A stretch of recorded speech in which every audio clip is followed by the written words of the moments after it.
And President Uhuru Kenyatta actually said that, that is on 4th of June 2019. And he really made a firm commitment, that is to put an end to female genital mutilation by the year 2022. And of course, we just want to understand, are we on track really as far as fighting female genital mutilation? But before that, can we just understand the different types of FGM or the cuts that are there to just make it easier for people to understand? Because Mary says, it was a total cut for me. And in our community, there's nothing like just a part of it. It's like completely cutting off, while Aisha's like just a part of it. Can we just go through the different types? Yes, yeah. So FGM comes in various types, like has already been mentioned.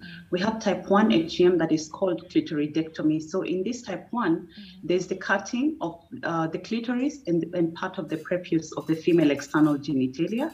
And then we have type 2 FGM, which involves the cutting of the clitoris, the prepuce, and then parts of the labia minora.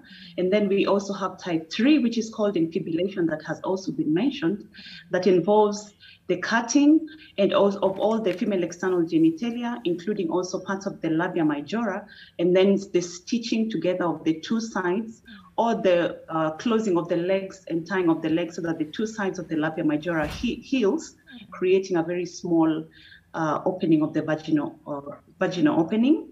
And then we have type 4, which involves other types of modifications, alterations, cutting, tattooing, the pulling of the labia, which falls under type 4. So in Kenya, we have a lot of communities that actually practice type 2 FGM. And type 2 FGM, so that's about 85% of FGM that has been reported. This involves communities like the Kalenjin, the Kikuyu, and then type 1, we have the Kisis, who practice type 1 FGM. And then we have type 3 FGM, which involves communities like the West Pokot, the Somalis, amongst others. All right. Can we take a break on that note, because it's just a lot to think about and just to picture. But of course, when we come back, we'd want to understand, because today we just want to track the progress, because again, we celebrated just recently, that is on Sunday, the International Day of Zero Tolerance for Female Genital Mutilation. And of course, this with an aim to amplify and direct efforts that is in eliminating, this practice. And of course, the hashtag that was used is invest, don't rest. We'll understand more on the same. But for now, let's take a break. If you still have more questions on the same, feel free to interact with us at NTV Kenya at Lubeme